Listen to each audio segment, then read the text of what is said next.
Hello everyone. इस video में हम डिस्कस करेंगे अकाउंटिंग रेशियोज। मेरा ये सजेशन है कि पहले आप पूरा वीडियो देख लें और कंसेप्ट को समझ लें, बाद में वीडियो को रिप्ले करके आप साथ साथ में नोट्स बना सकते हैं। तो चलिए शुरू करते हैं अकाउंटिंग रेशियोज।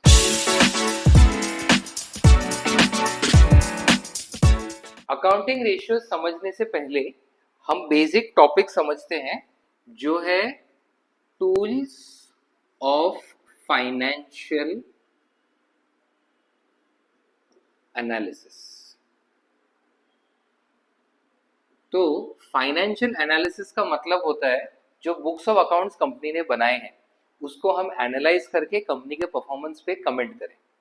अब ये फाइनेंशियल एनालिसिस करने के लिए हमारे पास अलग अलग टूल्स है, जिसमें से सबसे पहला जो आज हम चैप्टर पढ़ने वाले हैं वो अकाउंटिंग रेशियोज। रेशियो का बेसिक मतलब होता है कोई भी दो वैल्यूज के बीच में रिलेशनशिप एक्सप्रेस करना।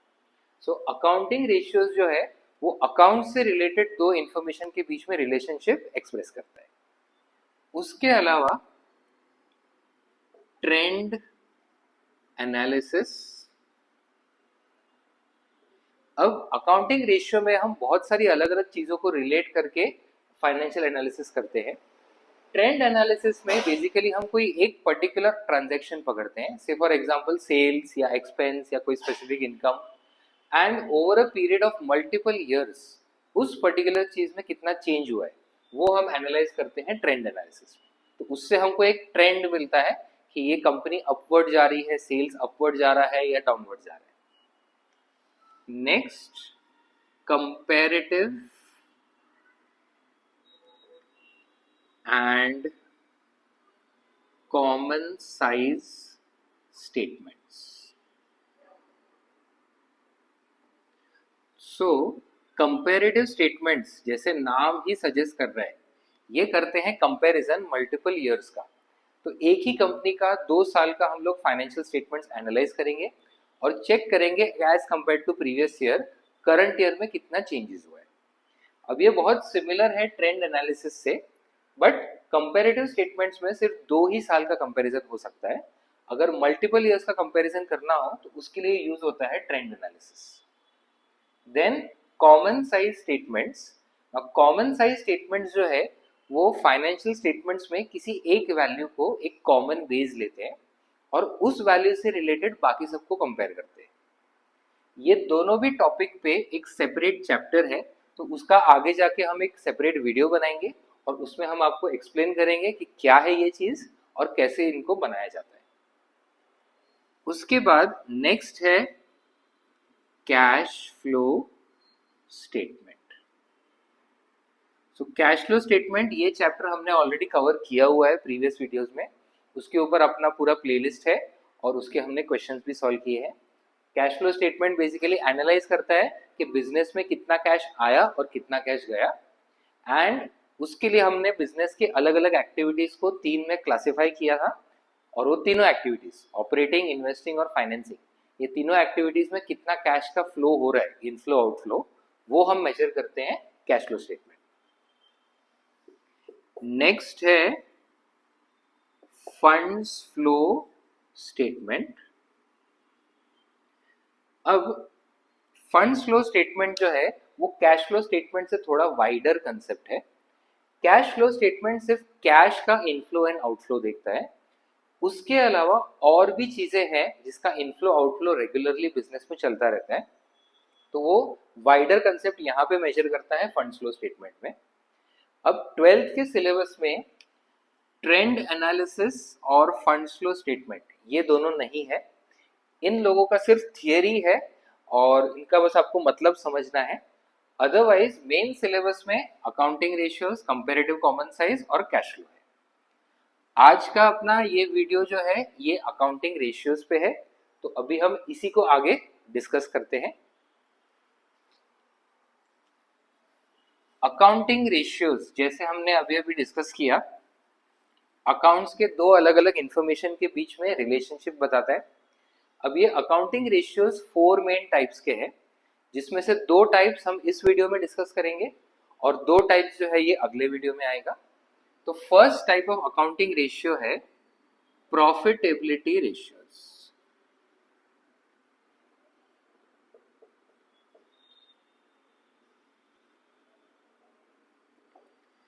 प्रॉफिटेबिलिटी वर्ड को अगर स्प्लिट करें तो it measures the ability of the business to earn profit, तो उसी से वर्ड आया है प्रॉफिटेबिलिटी रेशियोज।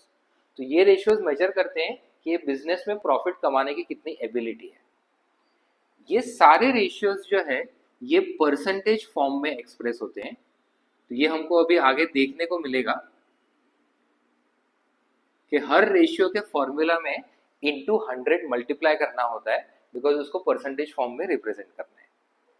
सबसे पहला प्रॉफिटेबिलिटी रेशियो है gross profit ratio, which is gross profit divided by revenue from operation. Revenue from operation का मतलब होता है सेल्स। सो कितना हमारा सेल्स हुआ उसके ऊपर हमने कितना ग्रॉस प्रॉफिट कमाया इंटू 100। ग्रॉस प्रॉफिट निकालना बहुत इजी है, ट्रेडिंग अकाउंट से ऑटोमेटिकली ग्रॉस प्रॉफिट मिल जाता है। एंड अकाउंटिंग रेशियोज के क्वेश्चन में आपको वो फॉर्मूला बेस करना होता है। तो ग्रॉस प्रॉफिट का formula RFO revenue from operations minus cost of revenue from operations, ये बेसिक फॉर्मूला यूज करना है। एंड RFO क्वेश्चन में दिया होगा cost of revenue from operations के लिए ट्रेडिंग अकाउंट का जो हमारा फॉर्मेट है जिसमें opening stock, purchase, direct expense ये सब रिकॉर्ड होता है, तो वही हमारा फॉर्मूला है cost of revenue from operation निकालने का। तो ट्रेडिंग अकाउंट में सबसे पहले आता है ओपनिंग स्टॉक या ओपनिंग इन्वेंट्री, उसके बाद परचेज माइनस परचेज रिटर्न मतलब नेट परचेजेस, उसके बाद डायरेक्ट एक्सपेंसेस जैसे वेजेस, फैक्ट्री एक्सपेंसेस, और फिर क्रेडिट साइड में रिकॉर्ड होता है क्लोजिंग स्टॉक। तो यही हमारा cost of revenue from operation का फॉर्मूला है, opening stock plus net purchase plus direct expense minus closing stock. इसके बाद नेक्स्ट रेशियो आता है नेट प्रॉफिट रेशियो, जिसका फॉर्मूला है net profit divided by revenue from operation into 100। Net profit भी निकालना इजी है, हम लोग P&L अकाउंट से नेट प्रॉफिट निकालते हैं, बट इस चैप्टर में आपको वो फॉर्मूला बेस सॉल्व करना है। सो ग्रॉस प्रॉफिट से अब नेट प्रॉफिट कैसे निकालेंगे, तो ग्रॉस प्रॉफिट में से P&L के इनडायरेक्ट एक्सपेंसेस हम माइनस करते हैं और P&L की इनडायरेक्ट इनकम्स हम ऐड करते हैं, तो इससे हमको मिलता है नेट प्रॉफिट। नेक्स्ट है ऑपरेटिंग रेशियो। अब यहां पे हमने जो दो रेशियोज पढ़े, gross profit ratio, net profit ratio, ये दोनों रेशियोज मेजर कर रहे थे प्रॉफिट, बट ऑपरेटिंग रेशियो जो है ये मेजर करता है कॉस्ट। तो इसका फॉर्मूला अगर देखेंगे, cost of revenue from operation plus operating expense divided by revenue from operation into 100। सो ये रेशियो जो है इसके न्यूमरेटर में प्रॉफिट नहीं कॉस्ट आ रहा है। इसके बाद नेक्स्ट है ऑपरेटिंग प्रॉफिट रेशियो, इसको थोड़ा हम ऊपर लिखते हैं, ऑपरेटिंग प्रॉफिट रेशियो, जिसका फॉर्मूला आएगा operating profit divided by revenue from operation into 100। अब ग्रॉस प्रॉफिट नेट प्रॉफिट निकालना इजी है, हमने ट्रेडिंग P&L में ऑलरेडी समझा है एंड हमने इसका फॉर्मूला भी लिख दिया उसी के बेसिस पे। ऑपरेटिंग रेशियो कॉस्ट से रिलेटेड है तो न्यूमरेटर में कॉस्ट लिख दिया। जो ऑपरेटिंग प्रॉफिट है ये एक नया कंसेप्ट है, तो एट प्रेजेंट मैं इसका फॉर्मूला बता देता हूँ, बट इसका लॉजिक हम समझेंगे क्वेश्चन करते टाइम जो आगे के वीडियोस में आएगा। सो ऑपरेटिंग प्रॉफिट कैलकुलेट करने के लिए net profit plus non operating expense minus non operating income, ये फॉर्मूला है ऑपरेटिंग प्रॉफिट के लिए। इसका लॉजिक और इसको क्यों ये ऐसा फॉर्मूला आया ये हम डिस्कस करेंगे क्वेश्चन के video. Next, return on investment, या फिर शॉर्ट में ROI। इसका फॉर्मूला है profit before interest and tax divided by capital employed into 100। अब profit before interest and tax का क्या मतलब है? मतलब इंटरेस्ट एंड टैक्स पे करने के पहले जो बिजनेस में प्रॉफिट अर्न किया है वो हो जाएगा PBIT। नॉर्मल क्वेश्चन में जो नेट प्रॉफिट दिया होता है ये इंटरेस्ट और टैक्स पे कर देने के बाद जो बचा हुआ प्रॉफिट है वो होता है। इसमें अगर हमने इंटरेस्ट और टैक्स वापस ऐड बैक कर दिया तब जाके हमको मिलेगा profit before interest and tax. ये भी ऐड करने का एक अलग टेक्निक है जो हम क्वेश्चन के वीडियो में डिस्कस करेंगे। इंटरेस्ट यूजुअली डायरेक्टली अमाउंट दिया होता है बट टैक्स हमेशा एक परसेंटेज में होता है, तो उसके लिए एक specific calculation. Then capital employed. ना बिजनेस में अगर कैपिटल एम्प्लॉय करना हो तो उसके दो सोर्सेज है, या तो कंपनी लोन ले सकती है जो हो गया डेट, दूसरा है शेयर इश्यू कर सकती है जो हो गया इक्विटी।